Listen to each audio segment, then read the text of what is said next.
life in addiction is going to end in one of three ways: jails, institutions, or death. I wanted it this time. I went to a 6-month residential treatment program. I begged the judge to let me in. I had seen girls get released from the jail and get rearrested. And I would say, like, you had the opportunity to feel the grass and listen to music and eat delicious food, and you're back here. And I knew that the only way I could ensure not to come back was if I fixed my brain. Hold on, I have to let that sink in for a second, because I feel like you probably just changed my life. How do you survive with that kind of addiction for that long? If you feel unlovable, it's really easy to say, what's the point? Whoa, like if this person can have faith in me when I don't even have faith in myself, maybe my life is worth something. Hi, everyone. So today's episode is a little bit different, and it's deeply powerful. My guest is Tiffany Jenkins. She's a speaker, author, mom, and one of the most raw, real, and hilariously self-aware people that I've ever talked to.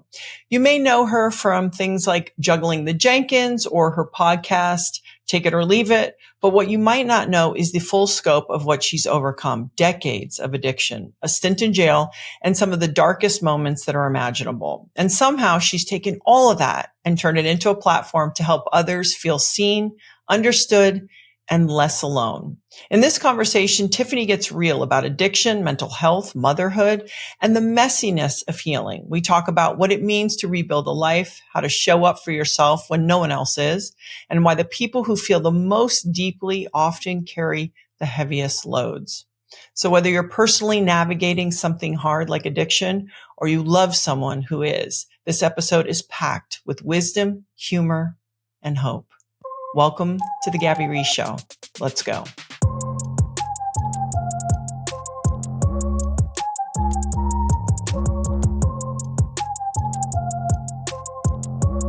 Tiffany Jenkins, welcome to the show. Thank you so much for having me. It's interesting. I was getting ready for this interview and I was telling my husband that in a different way, this is one of the more unique interviews for me that I'm doing, because I spend so much time in like the extreme of, performance and wellness. And I started getting really excited about having this conversation with you, because really it's like that, the core of what so many people have to navigate on some bigger conversations around what we call healthy or wellness is something that you're talking about all the time, which is navigating kind of the sides of us that are tough. If someone has gone through addiction, these take a much hierarchical need. And I thought it's such a great opportunity to talk to you. So I really appreciate you being here. Thank you so much. I am very grateful to be here. Sorry, I got excited because I was watching some of your stuff and I'm like, she talks a lot about health and fitness. And I wonder how that's going to go over when I show up on the podcast. Yeah, but you talk about life. And really the whole reason I want to encourage people to be healthy is so that we can just function in our life. And I think that it's easy to get stuck in the weeds. And if we can also encourage each other. Something you do so beautifully is, your next book, it's a clean mess. And I think that's how life is. It's imperfect and it's messy and yet it can still all be, good and clean. So maybe we could just start with your story. Your story is fascinating. I don't know if it's what I've read a ton of stuff. If it's true, it's like, from the first time that you had a sip of alcohol, sort of within 3 months, you were battling an opioid addiction. Very close to it. It happened so quickly, and I had no idea that darkness was inside of me until I fed it. And so my senior year of high school, I went from being captain of the cheerleading squad to completely dropping out of high school within 3 months. And things escalated very quickly from there. Do you think, and I know you said that you and your sisters, like you got left home, alone a lot or things like that. And I think about this a lot, where we all sort of are assigned some kind of wound when we're younger. I personally, I didn't live with either one of my parents from age 2 to 7 and things like that. And then later as you go, and I'm sure you have the better perspective now, but it's, it, it's like we think it's this is only happening to me or my sisters or what have you. And you realize it's like, no, we get this wound, whatever it is. And then it's our job, if we can survive it, right, to try to heal and learn and recover from it. But I'm wondering for you personally, because there's the addictive quality, but was there something, do you think, happening earlier that left you vulnerable for this? It's interesting because for a very long time, anytime anybody asked me what my childhood was like, I would say it was amazing and it was wonderful. And it wasn't until I got older and became a parent and started looking back on some of the things and realizing that maybe it wasn't as normal as I thought it was. And so for me as a young kid, I was left on my own a lot. I was a latchkey kid. And there was some neglect, and it wasn't necessarily intentional neglect. My mom had to work. And so she was gone all the time. And my sister and I were left to our own devices. For me, at a young age, I was very anxious. And I didn't know that not everybody felt that way. So I never talked about it. I just assumed everybody was stressing over little things. And so I had spent the majority of my childhood thinking that my parents were going to die constantly, thinking that we were going to get into a car accident, all of these really intrusive thoughts. So by the time I was introduced to alcohol, the thoughts were quiet for the very first time. And I think that's why I latched on to the substances, is because they were the only thing that could quiet the noise in my mind at the time. With all the work that you've done, I'd be curious, because you know how they always talk about, parenting that child that we were then, sort of us now, to kind of also help us heal and recover. Do you, in looking back, if you could have said to young Tiffany when those feelings were coming up, based on what you know now, I'm just curious, and you have children yourself, but what was something, or what would be something that you could tell young Tiffany that maybe would have helped her navigate this as normal, a part of life, and how to maybe, I don't want to say recover from it, but find a place for it where it doesn't hurt you? Yeah. So as far as the mental side of it, the anxiety and the depression that I was experiencing, I think if someone had a conversation with me and maybe gotten me some help at the time, I could have had some tools, some things to pull out of my toolbox when I was struggling or when I was anxious. And then I wouldn't have needed to end up going down the road that I did. I don't know if there's anything that I would be able to say that would have made a difference, because the mental anxiety is so intense and it's so severe. And I would have just told myself that help is available and that there are people that you could talk to. And I would have encouraged myself to utilize some resources to get some help. And as far as the addiction goes, I struggled with opioid addiction for about 10 years. Yeah. I was an IV drug user, and I ultimately was arrested and charged with 20 felonies at the time. And it's interesting because people ask, what would you say to yourself back then? And there's nothing I could have told my addict self that would have made a difference to me at the time. Yeah. When it I feel like we don't give it enough credit, because all of our brains and nervous systems are also different. So you came to this place with a specific type of brain and nervous system, and maybe your environment exaggerated a couple things when you were little. But sometimes I feel like we don't actually give enough value, and I'd love to get your opinion, is if you have a 6-year-old or a 7-year-old who has this kind of busy, nervous, hypervigilant mind and a revved up nervous system, do you feel that having just the ability to be able to share the feelings and have somebody who's qualified to go, okay, well, let's take a look at that, or do you think that would have actually been helpful? I think so. I think at the time, because I didn't know how to cope. I wouldn't play on the playground with the other kids because I was so afraid that I would fall off the monkey bars and hurt myself and have to take an ambulance. And I had heard my mom joking about how much ambulances cost. And I took it to heart and I didn't want her to have that. So I became obsessive about the idea.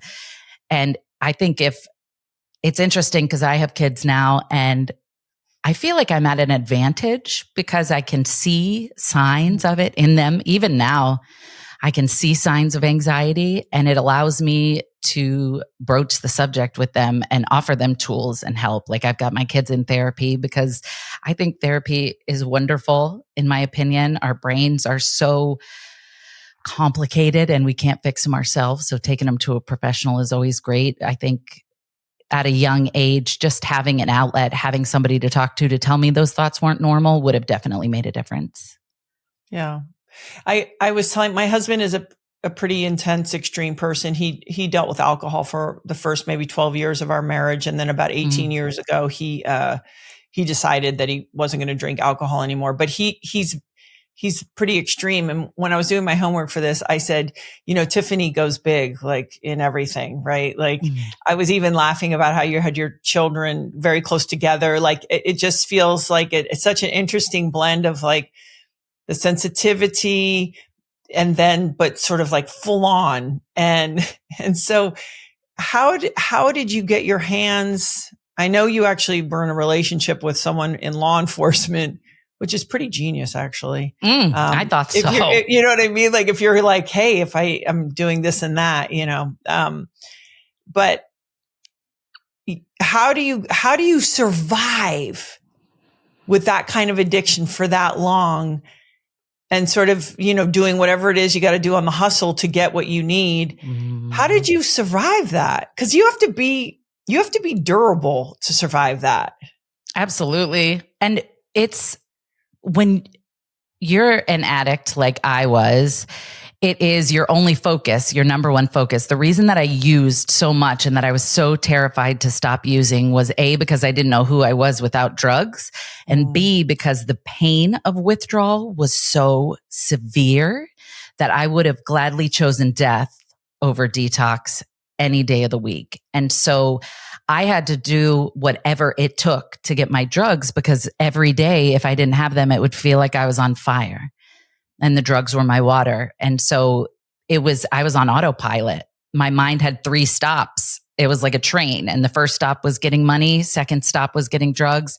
Third stop was using the drugs. And then it would return to the station. And it was like that every day. I would start a lie on Monday because I knew that I would need it on Thursday. My mind was constantly spinning and I was constantly thinking of ways to manipulate to keep it up. And it was exhausting. I was in a relationship with a deputy sheriff and I somehow managed to hide it from him for 2.5 years. And I don't know if it's because he loved me so much, and love tends to make us put blinders on. But I managed, and I was an IV drug user. So there was evidence on my body and I had to find ways to hide that and keep that from him. And I was dying every day. I would wake up and my first thought was, how can I die today?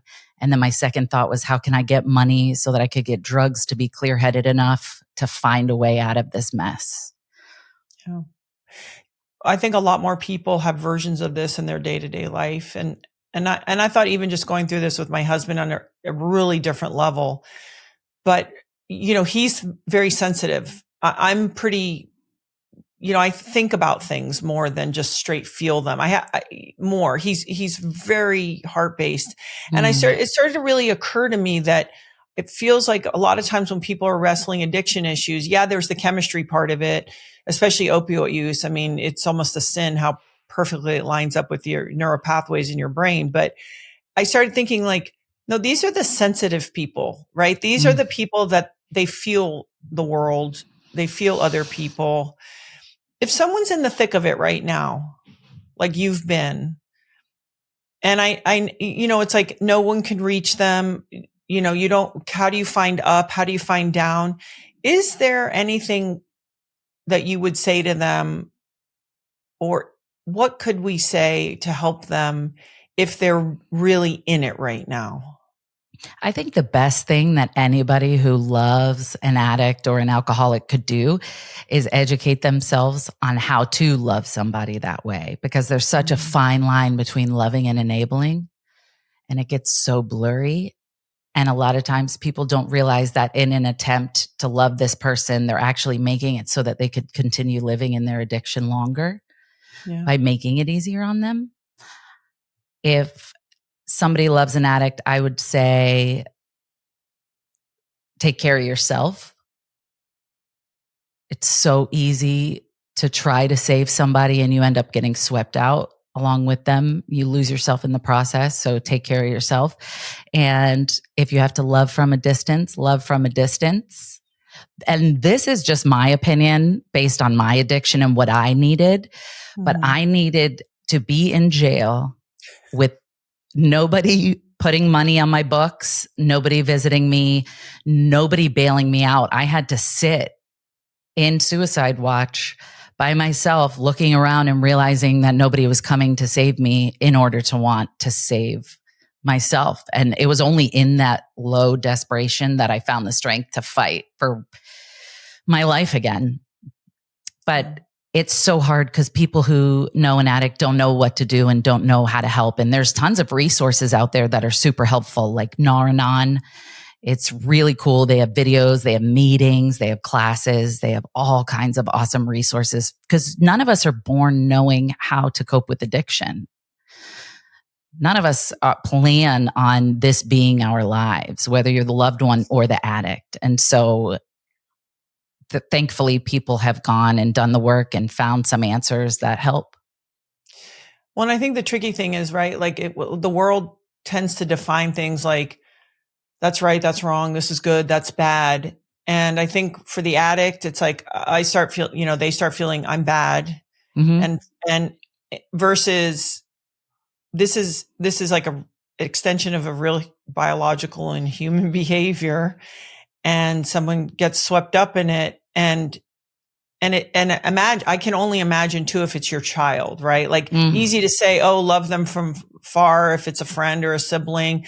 But I can only imagine what parents have to navigate when they're dealing with someone like that. Cause the other side from afar could be like, no, they can die. Right. So, oh yeah. And I think about that too. I tell people all the time, like, I could tell you exactly what I needed, but as a mom, if my kid is struggling with addiction, I can't promise you that I'm going to do all the things that I say that you should do, because it's your baby. And you think if I leave them out on the street, they might die. If I don't give them this money for food, they might die. And it's devastating. And I will never tell a parent that they're doing it wrong. I would never look at somebody and say, you're doing this wrong. I would just encourage them to, and every addict's different. Everybody has a different path. Everybody has a different way, which is why it's so important, for people to understand that addiction isn't just us wanting to run around and destroy the world and burn bridges and make everything terrible. Like, we're sick and we need love and we need compassion. Not that we deserve it, because our choices make it really hard for us to receive that from people. And for people to want to give that. But it took my father visiting me on Christmas and telling me that he loved me and that he would never give up on me no matter what, to realize, whoa, like, if this person can have faith in me when I don't even have faith in myself, maybe my life is worth something. If they can remember the person that I was before the addiction. And having somebody have faith in me when I wasn't ready myself, I believe, is the catalyst to me wanting to change. Because if you feel unlovable and if you feel like nobody would ever want you again, it's really easy to say, what's the point? Yeah. This podcast is brought to you by Fatty 15. So it ends up many of us are deficient in something called C15, and this can result in weaker cells. So what's the end result? This can make us age faster, sleep poorly, feel sluggish. Is any of this sounding familiar? So Fatty 15 is made from a patented, pure, and oxidative resistant C15 powder derived from plants. It's vegan friendly, free of flavors, fillers, allergens, or preservatives. So C15 is the only ingredient in Fatty 15. It's 100% pure. So C15 works in multiple ways. It repairs age-related damage to cells. It protects them from future breakdown. That's helpful. Boosts mitochondrial energy output and activates pathways in the body that help regulate things like our sleep, mood, and natural repair mechanisms that support our overall health. This functionality leads to a myriad of really exciting benefits now and as we get older, namely things like improved metabolic, liver, and heart health, smoother functioning joints, I need that, deeper sleep, I need that, and healthier hair, skin, and nails.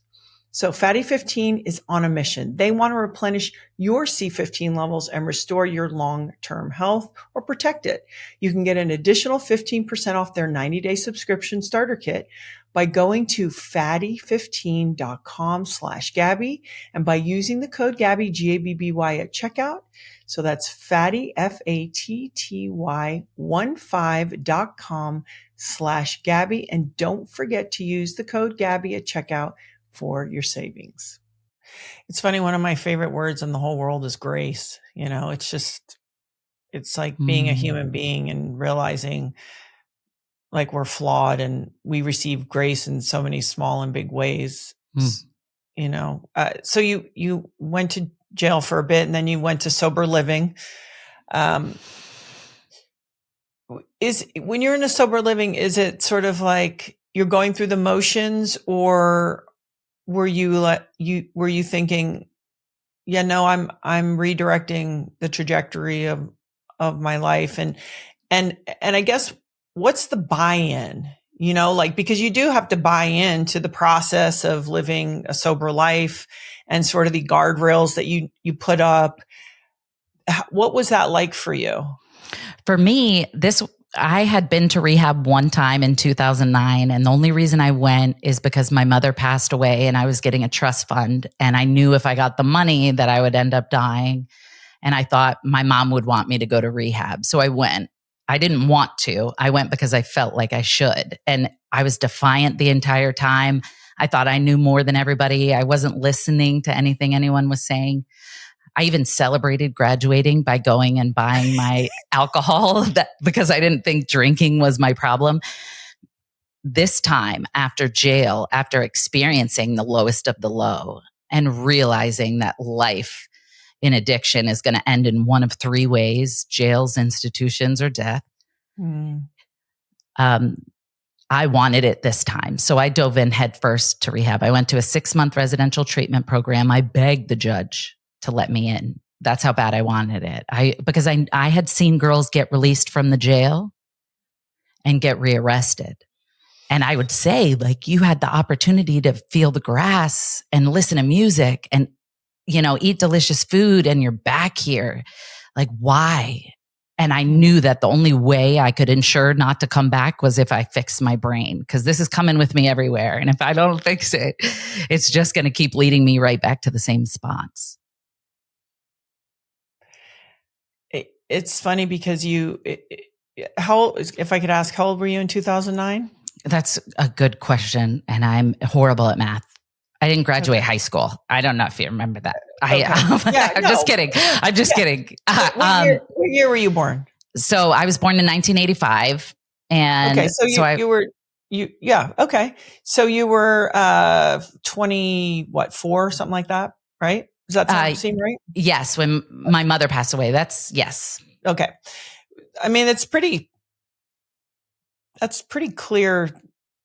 That's kind of very clear. I think it seems very clear thinking to even have the wherewithal to be like, well, my mom would want me to go. I mean, it's a pretty interesting choice, I think. It was the beginning of my addiction. And at that point, I wasn't an IV drug user. I was just taking pills for fun with my friends. I knew it was kind of a problem, but I hadn't really experienced the full despair of addiction at that point. So I was like, let me just bebop into this rehab and get myself fixed up and be back on my merry way. What about your sister through all this? How, could she reach you? Did you, how was that? Because I would imagine if you were alone together a lot, that you were, I would imagine, pretty close. Yeah. So my sister was my best friend growing up. And when I was in my active addiction, I would use her and I would lie to her and manipulate her as well. She has since said that she knew the whole time, and didn't want to risk upsetting me by bringing it up. So she didn't say anything. But it was rough when I was in jail and when I was in rehab. She was really upset, understandably.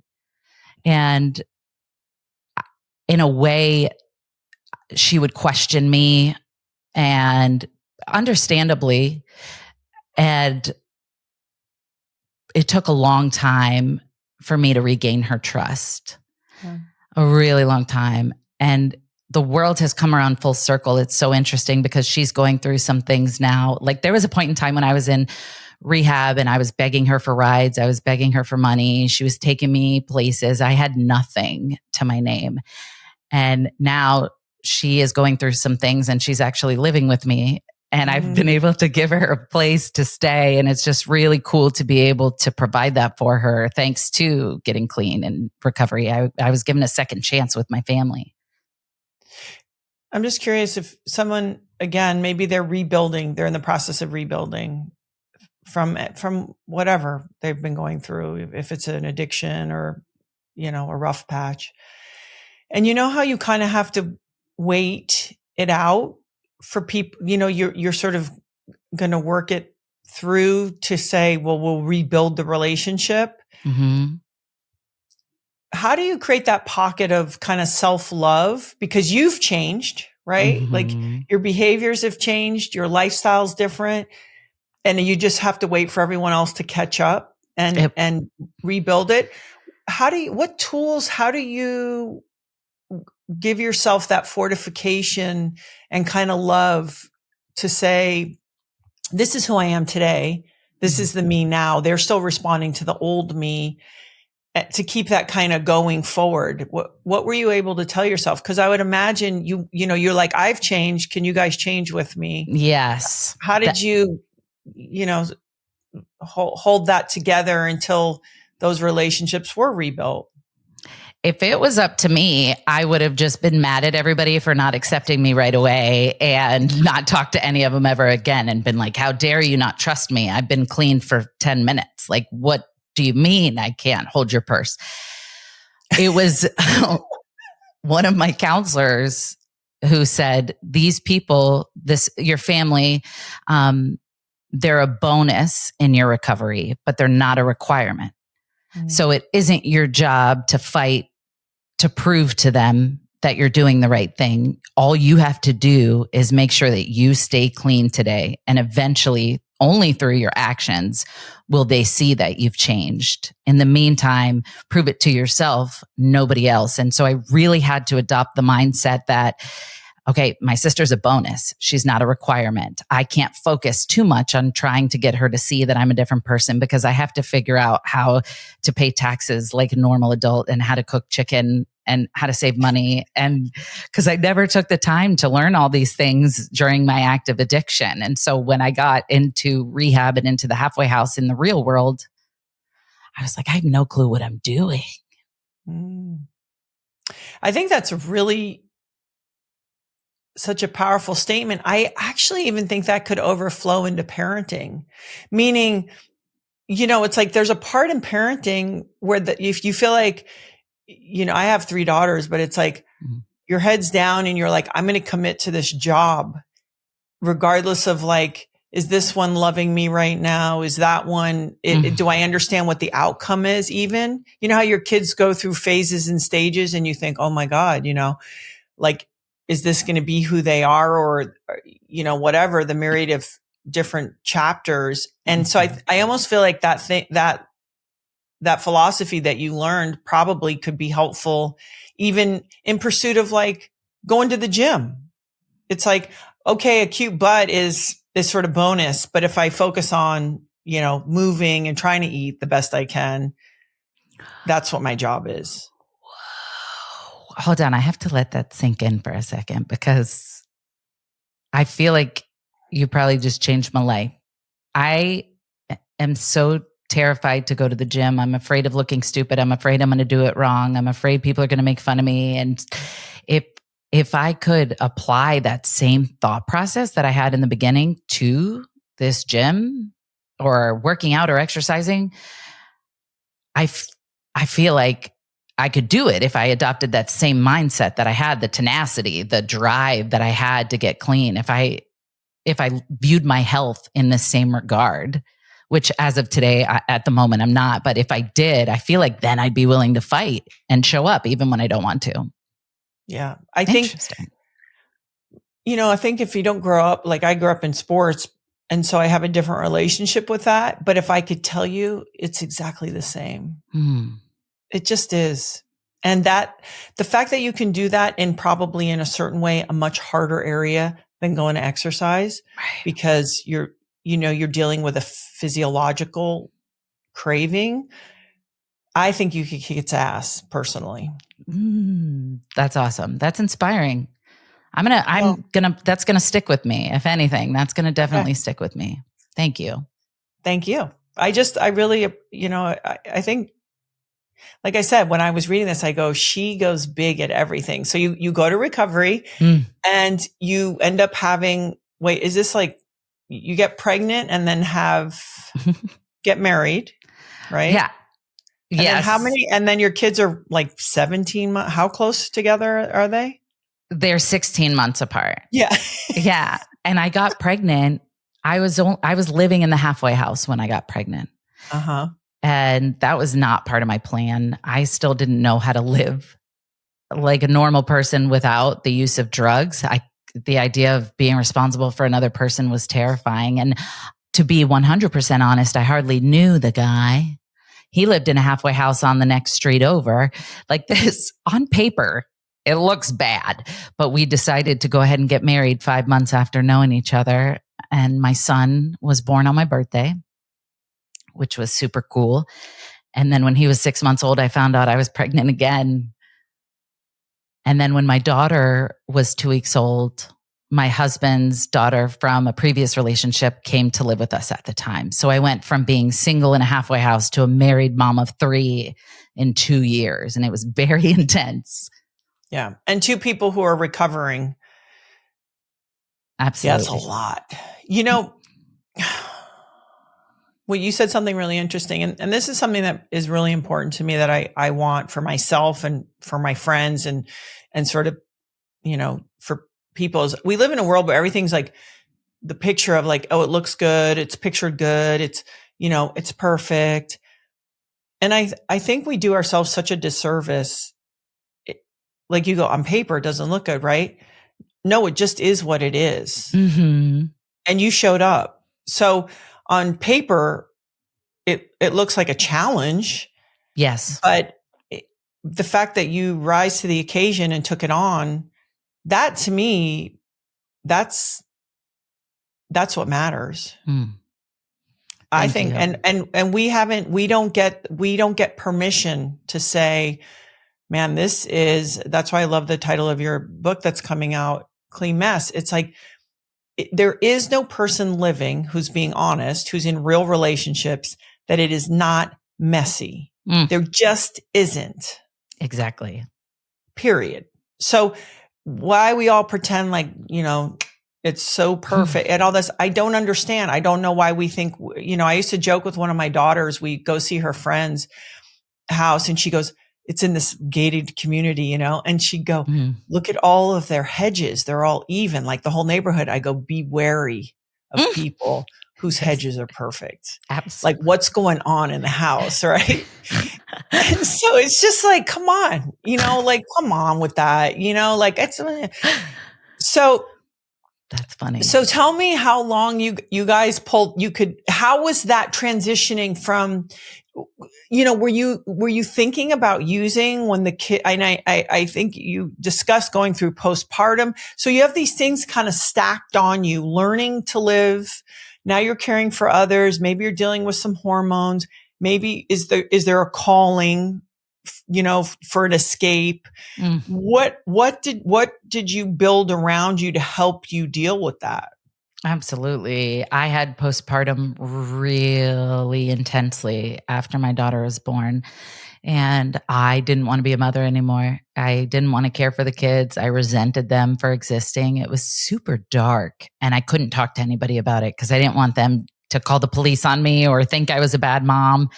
Mm. I did the opposite of what the old me would have done. The old me would have used drugs, ran away, faked some kind of kidnapping so that I didn't have to parent for the day. But my sponsor told me in moments where I'm having trouble making a decision, just do the opposite of what the old me would have done. And newly in recovery, that advice saved me so many times. So I reached out for help to the doctor and I just got honest and said, I don't know what's going on, but I don't think motherhood's for me. And I need help. And they had the conversation with me like they had it 100 times before. They said, you have postpartum depression. Here's what we're going to do. They came up with a plan for me. I got my daughter's colic and dairy allergy and all of that sorted out. And then the skies opened up and it was like we were able to bond for the first time. It's so hard to bond with a baby who is just screaming the whole time. And it's not the baby's fault. She was sick. She had a whole bunch of stuff going on. I didn't know. I was exhausted and just, so reaching out for help in that moment saved all of us. It feels like no matter what we're going through in life, if it's something that's sort of not just a bad day, feels like when it just keeps showing up, that might be a good first step for anyone. I guess it depends on who you were before. So with me before, it was easy to say, do the opposite of what the old you would have done, because the old me would have definitely done the illegal, sketchy, sneaky route that involved felonies. So it was super easy at the time. Now, I don't know if that would still apply.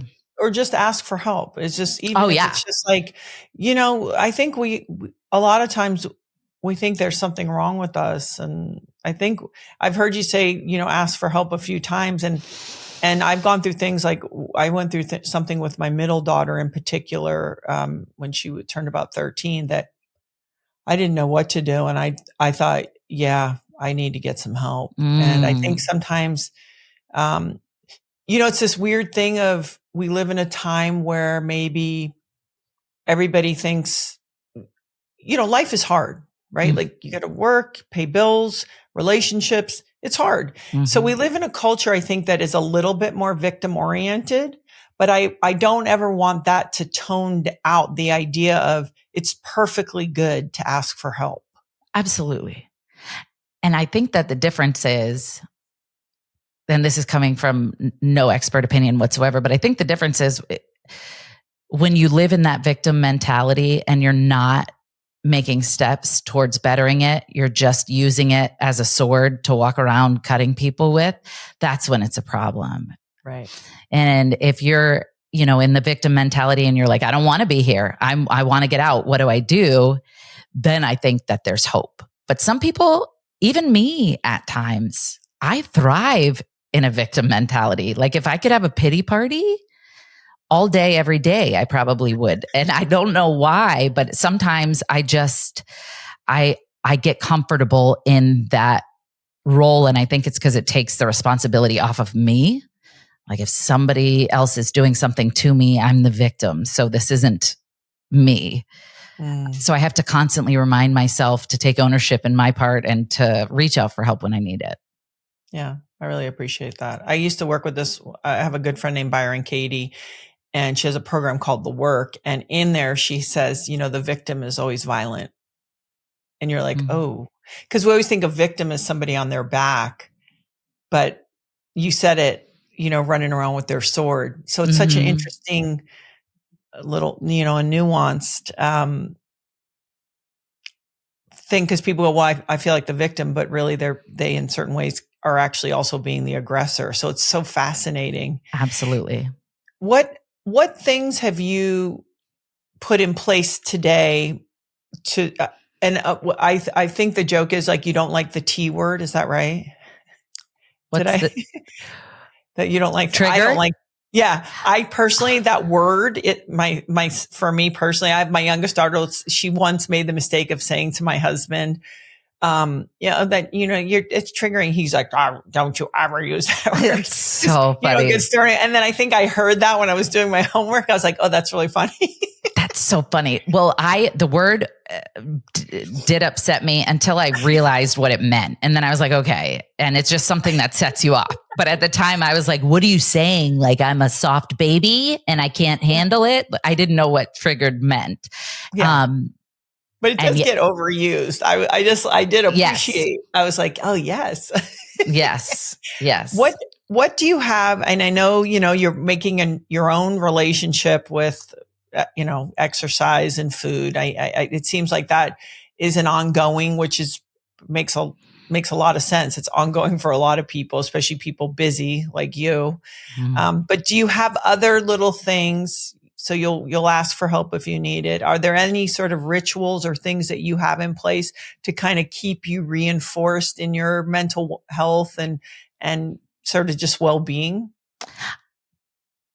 As far as rituals, I don't have anything that I do daily apart from breathing. Not just regular breathing in and out. All day, every day, I am doing intentional breathing. Otherwise, I would lose my mind on the regular. Yeah. I get overstimulated so easily. So I have to remind myself, you're not in a haunted house. You're in your living room. Everything's okay. I have 2 different therapists for 2 different things. I have a sponsor who I work the steps with, and all of my friends are in recovery from addiction. And they all were roommates of mine in the halfway house or friends from rehab. And so I've got an incredible support network, and I'm so lucky to the point where if I'm like, hey, I've got my kids today and I can't get out of bed, I'm really struggling. They're like, I'm on my way. And they come and hang out with the kids and feed them and give me that break. Like the true definition of a friend, which I didn't know about until I got clean. Yeah. I find it so interesting, like, because from the perspective I come from, right? There's a part of me that thinks, and I ask this question so I can learn, is there's a part of me that's like, hey, if I live by you in Florida, like, you should have friends like me who have different struggles, right? Mm-hmm. Like there's also sometimes the school of thought that it's like also be around different types of people. Absolutely. So I wondered if if that is also a tool where you just almost have like an alien friend who has different obstacles, but the things you wrestle with, they don't. And if you do have anyone in your life like that, is that helpful? Yeah. So this is probably going to surprise a lot of people, but my current boyfriend, we've been together for about 8 months now. He's not in recovery, and he has never struggled with addiction or anything along those lines. And he has a very unique perspective. I think for me, it's just important that the people I do surround myself with are on the same path as me. It isn't necessarily about whether they're in recovery or not. It's about whether they want to be better, whether they want to grow, whether they want to do the right thing. It's also, I'm a boring friend because I obviously don't go out. I don't go to bars. I don't party. I rarely leave my house. And so most of the people who I hang out with are like-minded. In that regard also. They're people who can just come over and we can be lazy and just lay on the couch and not talk. And I have a few friends who are not in recovery, but for the most part, I hang out with my recovery friends. They're my best friends. It's actually a really close group of girls. There's 5 of us. We're in a group chat. We were all roommates at one point. Now we've raised our children together. We've been to everybody's wedding and we live within a mile of each other. So we're basically doing the family thing together. Yeah. I mean, listen, that idea of it takes a village. I think the fact that we've lost that, I think it's so important that we can have that and all the different influences that people can be on our children, like other, in Hawaii, they call them aunties and uncles. I just think it's so important. This podcast is brought to you by Maui Nui Venison. I first got my first package as a thank you present from my friend. I think it was Billy Kemper. Maybe it was Tim Ferriss. I'm not really sure. Needless to say, we became customers right away because I know, just like you, I'm looking for the highest quality protein And that's what this is, literally the healthiest red meat that you're ever going to eat. But I'm looking for something that I can feel good about. And Maui Nui venison is 100% wild harvested and stress-free process, delivers that high quality protein to you that you can feel good, something like the highest protein to calorie ratio, up to 53% more than grass-fed beef. I also find I eat a lot less of it because it is so nutrient dense. So for example, they have something like a sugar-free peppered stick, really easy to use, 10 grams of protein and just 55 calories. It's got essential nutrients, vitamins, and healthy fats. Tastes great. Easy to use. It's not gamey, so you won't have to wrestle with the people in your family to get them to eat it. It's very tender. So again, easy to use, tender, delicious. You don't have that gamey taste, just savory and satisfying. They've got snack sticks, like I mentioned, fresh cuts, bone broth, if you're looking something like that, even breakfast links. So if you're busy and you're traveling or you want to give it to your kid at school, it's really, really convenient because it shows up to your door. You can take it on the go. You have it at your house. We've got a big freezer at home, and they have a meaningful mission. Maui Nui is solving a critical environmental problem in Hawaii on Maui. Wild axis deer are invasive to the island of Maui. It's overpopulated with them and damaging the ecosystem. So Maui Nui helps manage the issue, but responsibly. So this is what is so important. Maui Nui offers the only 100% wild harvested meat that's completely stress-free and responsibly sourced. If you've been curious, Maui Nui venison is offering my listeners from the Gabby Reece Show a limited collection of some of my favorite cuts and products, but supply is limited. So by the nature of their work, you can't wait. Head to mauinuivenison.com/Gabby to secure your access now. That's mauinuivenison.com/Gabby. mauinuivenison.com/Gabby. So, did you meet your boyfriend in the wild, or how'd you meet him? I met him on Facebook dating. Great. So what? Yeah. How do you?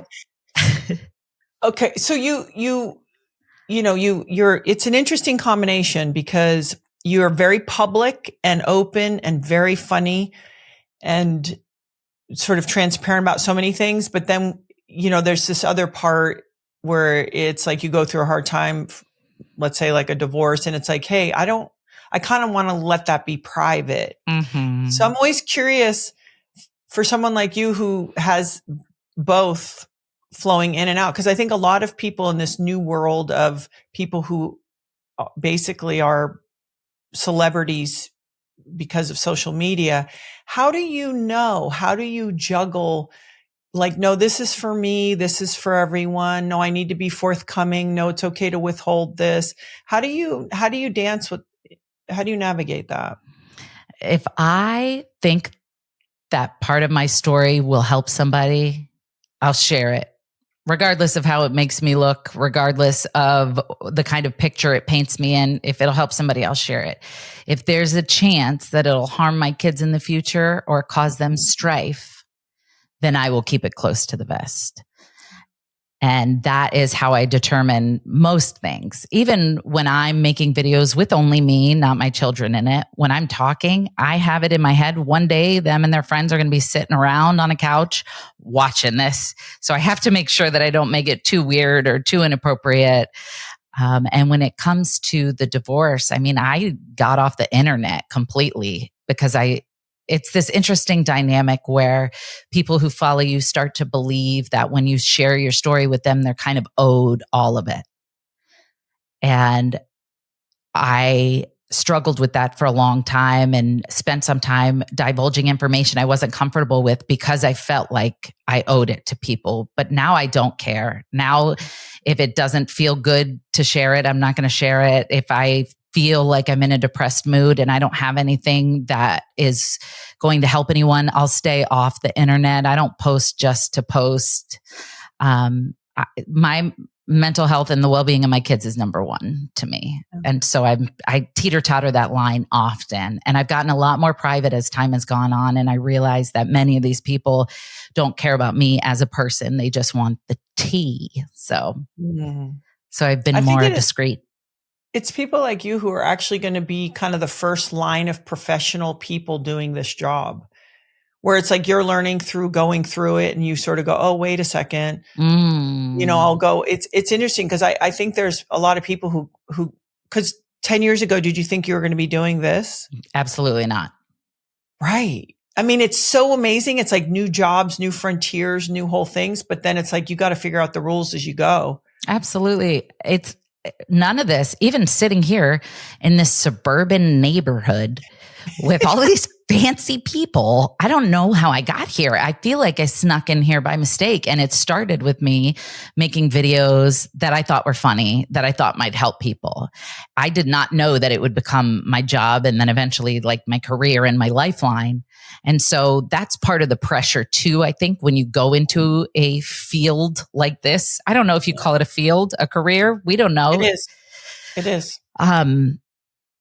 Is that it's nothing is for sure.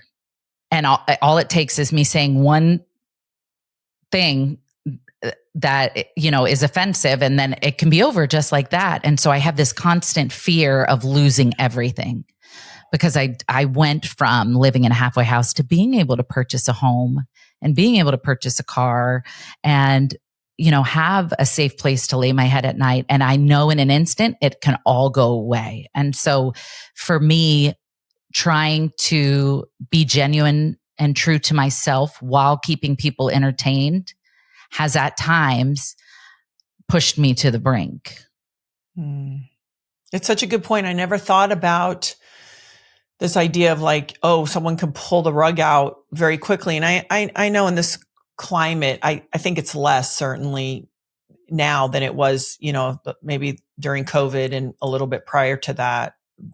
But I never thought about that you sort of feel like, oh, it's teetering.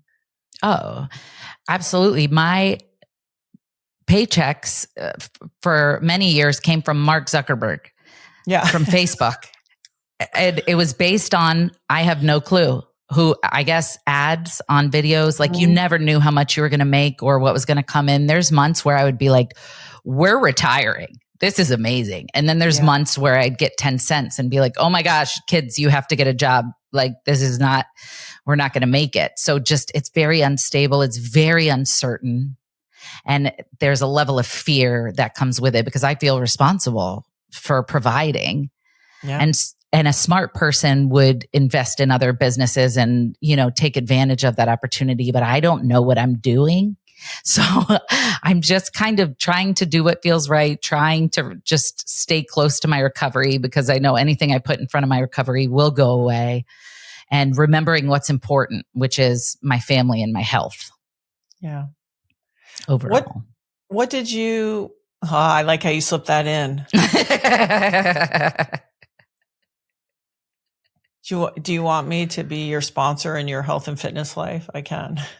Don't play with my emotions. I'm not. I'm dead serious. I'm happy to do it for you. I don't think you would want to sign up for that. I have my whole entire food was my first drug of choice. Oh, well, that makes sense. Yeah. And it is something that I have always battled with, and exercise and, finding the willingness and the willpower to do it. I would, I'm open to talk. I would love any and all help that you'd be willing to give. Okay. Well, we'll talk about that offline. I'm not joking. Okay. No, I'm serious. It's important. What did you learn about yourself going through divorce? Oh man. I learned I am so resilient. I learned I am a lot more capable than I want to give myself credit for. Like I was very codependent in my marriage. I would shut my brain off when my husband was around. I wouldn't think, I wouldn't do anything. He would tell me what we were doing and I would listen. And then also a part of that is I have harm OCD. So I'm always terrified that something terrible is going to happen to the kids constantly. I had to go through exposure therapy for it. It was very intense. And so he would be the one to take them to do fun things while I stayed home. And then when we divorced, I had no choice but to be the one to take them to jump parks and take them to Disney and all these crazy places by myself. So I was able to face those fears and be strong for them so that they could have a good childhood. I am still learning so much about myself. I've mostly learned what I don't want in a partner. Sorry, I don't know if that was not nice, but I just mean. It's not nice. I think if we had the opportunity, if I didn't end up with my husband, I would be asking myself, okay, now that this is a new chapter, what does that look like? Clean slate. You have the opportunity to start over and only say yes to things that align with you and bring you joy. That was one of the most thrilling things about when I got single after my divorce. That's why I did the dating, because I was like, first of all, dating after being married for a decade is horrifying and it's so scary. Well, and even like, I think about it, I've been with my husband for 29 years, right? Like, wow. The idea of being like getting naked with a new person and stuff. Starting over. Like, whoa, Yeah. I sleep with a CPAP. Like I had so many things that I was worried about. And so I stopped taking it seriously and I was like, I'm just going to explore and see what's out there. And I let people know right away, I don't drink. I'm pretty boring. I've got kids, but I'm willing to hang out. And it was the third date that I went on and he told me he slept with a CPAP also. And it was over after that. That's so good. He's actually one of the most incredible humans I've ever met. And I am very grateful. And it just, I'm grateful to my ex-husband for everything. And I learned a lot. And I'm very much looking forward to this next chapter because I am blessed to have a home and healthy kids and a cool boyfriend. And, even if that were to end, I know that I'm strong enough to bounce back from that. I bounce back from harder things. And so the future is so open for me right now. And I don't know what's coming. I have no clue, but I just have this feeling that it's going to be really good. Well, and it's funny. I in my house, I would be the one who's more worried than my husband, let's say, even though I'm not a huge worrier. And he always says to me, it's all going to be okay. And then he says to me, and it is okay. And I think when I see, all the stuff that you have going on and all that, it's like, it's not only going to be great, it seems to be pretty great. It right is. now. I have to search for those moments. Yeah. Because I tend to focus on the negatives and what I have to do. And I find myself saying, oh, I gotta do this meeting today and I gotta do this. And something as simple as just being like, I get to sit at home and talk to my new friend from my office at my house. Like it's a blessing. It really is. And I think looking for those little moments of happiness and reframing throughout the day is what gets me through. Because like I said, I love to try to find the negatives in situation. It's just in my DNA and I have to work really hard to switch my perspective. And a couple of weeks ago, I was really mega depressed, really bad. I talked about it online where I didn't want to die, but I didn't necessarily want to live. I didn't want to go through the charade and participate in life. And it was really dark, just kind of existing. And I was just honest and I reached out for help and I got help. And now I'm feeling better today. I'm actually happy. I couldn't say that a couple of weeks ago and it fluctuates still. I mean, my brain is still so messed up, but the difference is I know when to ask for help and I know that I can't do it alone. Yeah. This notion of like, we're all becoming, I think we think we're supposed to arrive at these places like, oh, I'm happy and I'm this and I'm that. And I think it's a constant and dynamic,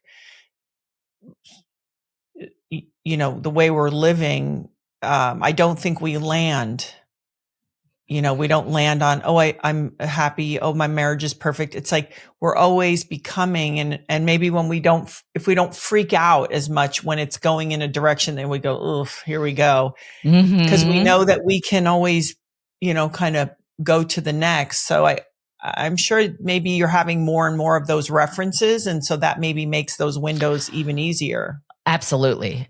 I know when the depression comes that it will get better. And I just kept saying that. I just need a few days. It's going to get better. It always does. It's like a big wave that crashes into town unannounced and just like messes me up. And then it leaves. And I'm like, okay, back to normal, I guess. So what's the difference? This is your second book. Mm. Why did you do it? And what were you hoping that your audience, what did you want to share with them? My first book talked about how I ended up in jail and how I got there and my active addiction. And I think that the story that continued on was so incredible, as in like unbelievable, like what happened with me. And there was still so much story left to tell about getting out into the real world without the use of drugs for the first time as an adult, trying to learn to live in a place that feels like an alien planet to you. Like just riding a bus without drugs in my veins was weird to me. Going into a store and buying something and not stealing it was weird. It was all so new to me. And I started thinking about a story where I stole a Snickers bar and forgot what your question was. And I apologize. Oh, no, I love it. Snickers bar. I used to eat Snickers bar all the time when I was a kid. That would distract you from anything. When you were a kid, you don't, not anymore? Not so much. Not a Snickers. I'd have other things. Me neither. No, what I was saying is, so this is sort of a clean mess is sort of the continuation of now, you're out in the world, you have your family, you're working, you're in relationships. And how is that holding up? And you read the book for Audible, right? I'm going to, yes. Or the first one I did, and this one I am also. Yeah. Yeah, it's very cool. Hearing people say I fall asleep to your voice. It's such a gift. It's really neat. This book had a different ending, and then I had to change it at some point. And so the original story was, going to be about two addicts who lived happily ever after. And I think now it's more a story of I can overcome anything and I don't have to get high about it. Yeah. So Tiffany, in kind of wrapping this up, I do want to ask you, you go to schools and you talk to kids and you do some public speaking. I'm sure that's a bit nerve-wracking, right? How do you manage that within yourself? What do you do in order to do that? Because I feel like someone like you, probably didn't have the idea you were going to be in a lot of the places that you are. And you are navigating a lot of uncharted territory and water. So when you're going to go and speak to people or to kids are scarier than a group of adults, I think, when you talk to them, because they look at you like, let's be real, right? Right. Where do you go within yourself to muster up the courage to get out there? I have horrible social anxiety. I have stage fright. I have everything you could ever imagine. The only thing that gets me up there is when I'm backstage, just reminding myself, like, this isn't for you. This isn't about you. This is your story and how it can help other people. So take yourself out of it. And then I usually say a little prayer for my mom and my dad and my stepdad to come and surround me while I'm on stage. And I also just ask the universe to help speak through me so that something that I say lands and sticks with people. I have to resist the urge to use words that teenagers are using when I go out there. Like I want to be cool so bad. I have to stop myself from rapping about why drugs are bad to them. And I think just letting them know, like, you guys are going to do whatever you want to do. Nothing I say is going to change that, but I just want you to know that, like, this is a potential outcome and it sucks and I don't recommend it, kind of thing. I know I can't save everybody, but if something I say plants a seed, then it gives me the strength to keep going. What about your own kids? Because I always say, we're not objective with our own kids. And then we think, oh, genetically, they're predisposed and all this, whatever narrative we have. How do you deal with that conversation with your own children? Because first of all, you're the mom, right? Like, blah, blah, blah, the mom, How, and it's what you do for a living. We have a joke in our house, an expert, somebody who lives a mile away. How do you, is it your surrounding network of friends? Like, how are you navigating this with your own children and things that they're going to have to do? Well, Decide. thankfully, we don't. I mean, they're 9 and 10, so we haven't gotten too deep. Like, I'll answer questions if they have them.